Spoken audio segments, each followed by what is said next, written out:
और बाजार ने आज दमदार शुरुआत की और इस समय सबसे बड़ी बात बाजार की यह है कि निफ्टी 7650 के ऊपर टिका हुआ है। पीएसयू बैंक और बैंक निफ्टी में अच्छा उछाल देखने को मिल रहा है और ये अच्छा खासा सपोर्ट बाजारों को दे रहे हैं। हाउसिंग फाइनेंस कंपनियों में भी आज तेजी का ही आलम छाया हुआ है और इसी वजह से मिड कैप इंडेक्स भी 1% मजबूत है। स्मॉल कैप में भी दमदार शुरुआत के साथ अभी भी मोमेंटम बना हुआ है। अशोक लेलैंड साबित हो रहा है आज का हीरो। 52 हफ्ते के अपने उच्चतम स्तर को छू रहा है अशोक लेलैंड। तो बाजार के लिए सारे ही इंडिकेशन काफी पॉजिटिव रहे हैं। आज ग्लोबल क्यूज भी अच्छे रहे, इसलिए हमने देखी शुरुआत में ही सेंसेक्स ने 130 अंकों की बढ़त पर, अभी सेंसेक्स है, निफ्टी में भी 37 अंकों की बढ़त पर कारोबार हो रहा है। मेरे साथ है एंजल ब्रोकिंग के समित चौहान। समित, स्वागत है आपका। आज बाजारों की दमदार शुरुआत हुई है। निफ्टी में आप कौन से लेवल्स देख रहे हैं? देखिए प्रियंका, हमने बजट के बाद जो एक शार्प मूव देखा था ऊपर की तरफ, और वो लास्ट 2 वीक से हमने कंसोलिडेशन मोड देखा था। एक छोटी रेंज में निफ्टी ट्रेड हो रहा था 7400 से लेके 7550 7580 ऊपर की तरफ। ये लेवल वो क्रॉस नहीं कर पा रहा था, बट हमने फ्राइडे में देखा था टुवर्ड द फैग एंड ये मूवमेंट जो मोमेंटम था उसके चलते निफ्टी ने 7600 का लेवल कन्विंसिंगली क्रॉस कर दिया और उसके ऊपर एक क्लोजिंग भी आई। तो एक पॉजिटिव डेवलपमेंट ज़रूर मानना चाहिए, क्योंकि एक साइकोलॉजिकल लेवल भी था और कई मल्टीपल टेक्निकल एविडेंसेस कोइंसाइड हो रहे थे अराउंड 7600। तो ऑब्वियसली ये मोमेंटम और कंटिन्यू रहेगा। आज भी हमने एक गैप अप ओपनिंग देखी है, तो ये मोमेंटम एटलीस्ट हम एक्सपेक्ट कर रहे हैं टुवर्ड्स 7700 7740 तक ये एक्सटेंड हो सकता है। बट ये अभी इतना फास्ट मूवमेंट नहीं हो सकता, थोड़ा हम देख सकते हैं स्लोली एंड स्टेडीली निफ्टी इसके आसपास जा सकता है। बट जो इंडिविजुअल स्टॉक्स आउट परफॉर्म कर रहे हैं वो कंटिन्यू रहेगा। तो मेरे ख्याल से इंडेक्स से ज़्यादा अभी स्टॉक स्पेसिफिक मूवमेंट है, उधर ही फोकस करना चाहिए। तो बहुत ही स्लो एंड स्टेडी एक दिशा तय कर रहा है बाजार और हरे निशान में अभी तक टिका हुआ है। सुबह हमने गैप अप ओपनिंग देखी थी। UltraTech cement, Bosch, Bharti Airtel, ACC, कुछ ऐसे काउंटर्स है जहां तेजी के साथ कारोबार हो रहा है। और आज मिड कैप इंडेक्स में भी अच्छी खासी बढ़त दिख रही है। समझ, मिड कैप में आपकी कोई खास पसंद? अशोक लेलैंड को देखिए 52 हफ्ते के अपने उछले स्तर को छू रहा है। देखिए, अगर अशोक लेलैंड की अगर हम पहले बात करें तो इसने जो 98 से लेके 97 का उसका हर्डल था, अगर लास्ट कुछ महीनों में हम देखें तो इसने वेरियस अटेम्प्ट्स किए हुए थे 9800 का लेवल्स क्रॉस करने के लिए। तो आज ये लेवल तो कन्विंसिंग क्रॉस हुआ है, जिसको हम टेक्निकल टर्म्स में एक मल्टीपल रेजिस्टेंस ब्रेकआउट भी बोल सकते हैं। वॉल्यूम्स अभी तक अगर हम देखें तो लास्ट 5 दिन के एवरेज वॉल्यूम को ऑलमोस्ट इसने अभी तक क्रॉस कर चुका है। तो वो एक अच्छे खासे वॉल्यूम के साथ ये प्राइस एक्शन आई है। तो ये मूवमेंट और कंटिन्यू होगी। अशोक लेलैंड में 105 106 के लेवल्स हम देख सकते हैं।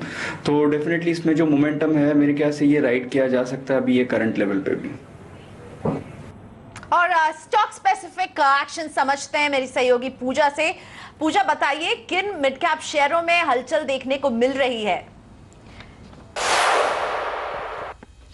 जी, मिड कैप इंडेक्स पे आज अच्छी खासी तेजी देखने को मिल रही है। करीब 1.5% की 1.5 से 1% की तेजी यहाँ पर मिड कैप इंडेक्स में देखने को मिल रही है। और अगर स्टॉक्स की बात करें तो आज के जो मिड कैप गेनर्स है उसमें रियल एस्टेट काउंटर्स में काफ़ी अच्छी तेजी देखने को मिल रही है। प्रेस्टीज एस्टेट्स की बात करें तो सुबह से ही स्टॉक में एक अच्छी रैली है। कंपनी ने अभी अपना एंट्रीम डिविडेंड भी तय किया है। हाल ही में बोर्ड की बैठक हुई थी जिसमें कंपनी ने एंट्रीम डिविडेंड तय किया, जिसकी वजह से स्टॉक्स में अच्छी तेजी देखने को मिल रही है। इसके अलावा परसिस्टेंट सिस्टम्स में 9% की तेजी और एमबीआर इंफ्रा में भी अच्छी तेजी देखने को मिल रही है।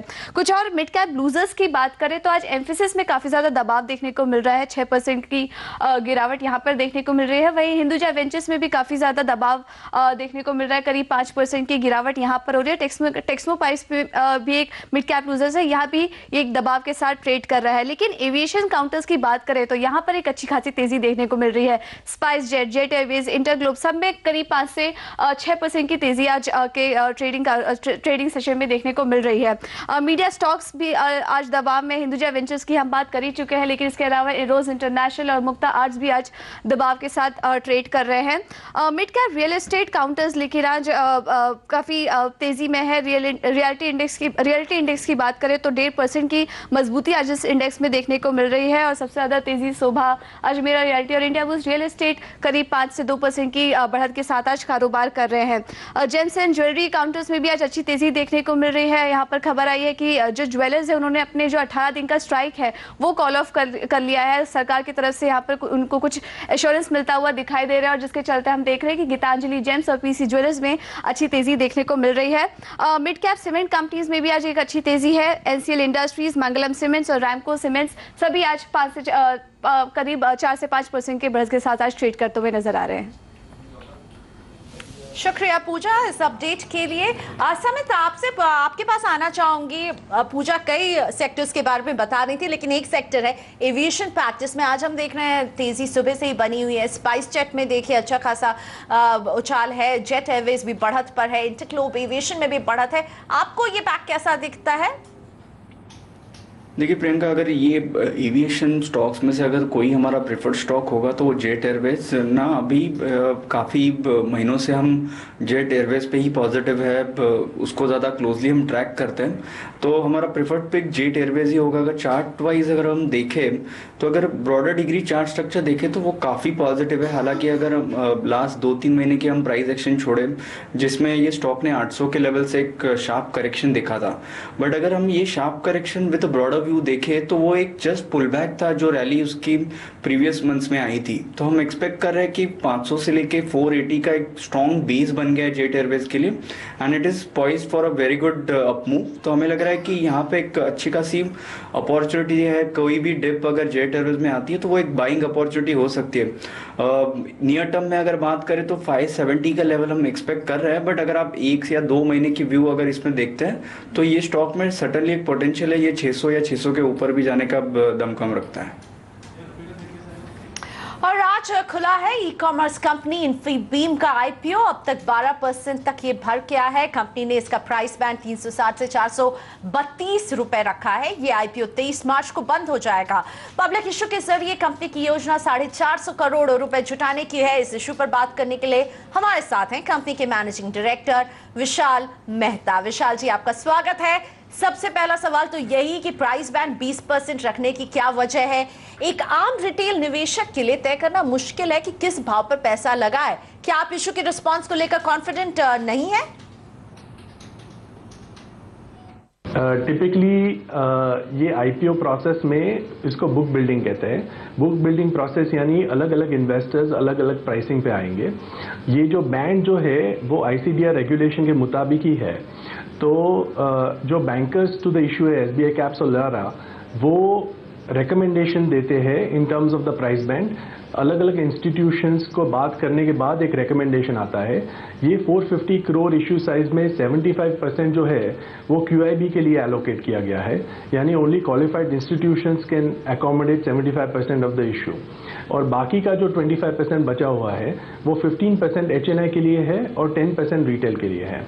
तो price band is suggested by the bankers after getting indications from different investors, अलग अलग पॉइंट पे आएंगे and then based on that it is recommended to the board and we approve that.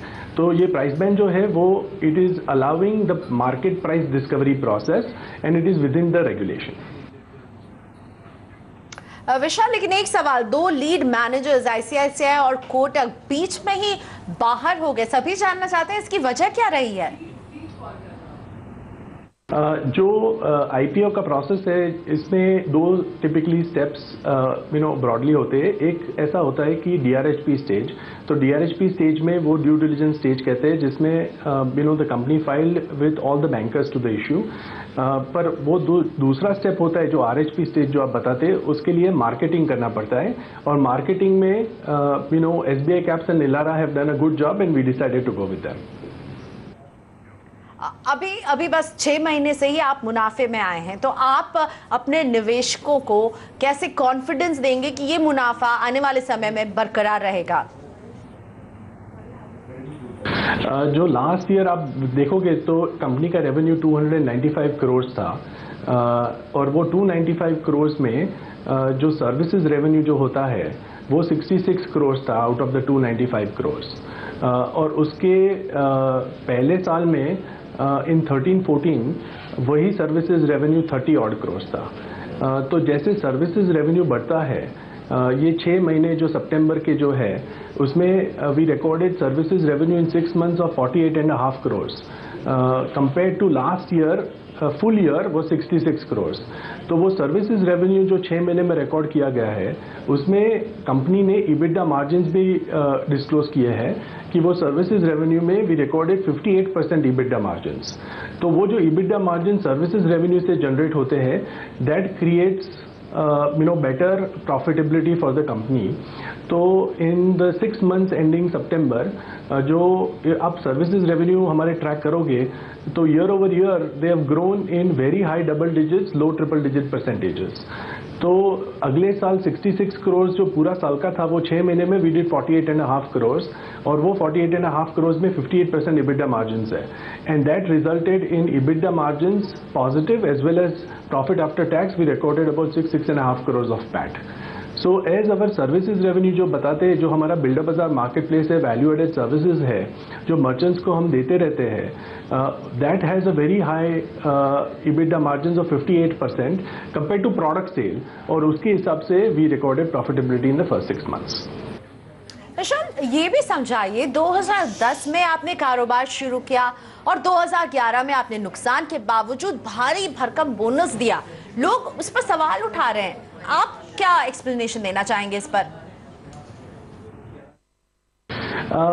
जब स्टार्टअप होता है तो 2007 में company we started out with nothing, with scratch. In other words कि जो यूएस में थे वो सब निकल के we decided to come back and start this company in India. India का ग्रोथ प्रॉस्पेक्ट देख के we wanted to solve a problem कि इतने फ्रैगमेंटेड इकोसिस्टम है जिसमें मर्चेंट सप्लायर होते हैं, एंड यूजर डेस्टिनेशन होता है, तो कैन वी प्रोवाइड बिल्डर बाजार मार्केट प्लेस फ्रेमवर्क या टेक्नोलॉजी कि मर्चेंट के लिए थोड़ा वेरिएबल कर दे, हम फिक्स कॉस्ट इन्वेस्टमेंट करें। तो इस हिसाब से चालू किया था। So of course as the company progresses अलग अलग जंक्शन पे अलग अलग अपॉर्चुनिटीज आती है, अलग अलग फेयर वैल्यू होता है। कंपनी में employees own significant portion of the company, so we wanted to give more opportunities for employees. ये पूरा नॉलेज बेस्ड सेक्टर है और नॉलेज बेस्ड सेक्टर में we have to recruit as well as keep on adding good talent to the company.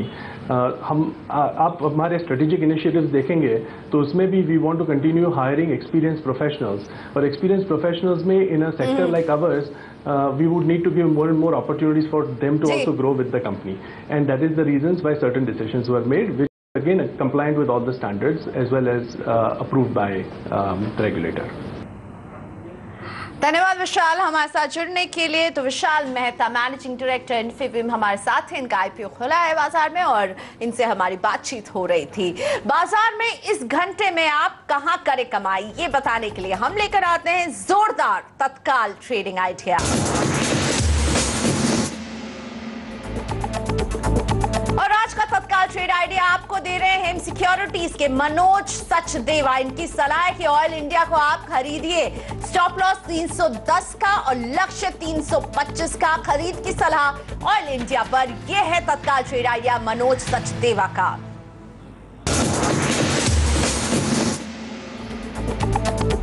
वक्त हो गया break का, लेकिन हम ब्रेक के बाद हाजिर होंगे वायदा बाजार पर बातचीत करने के लिए।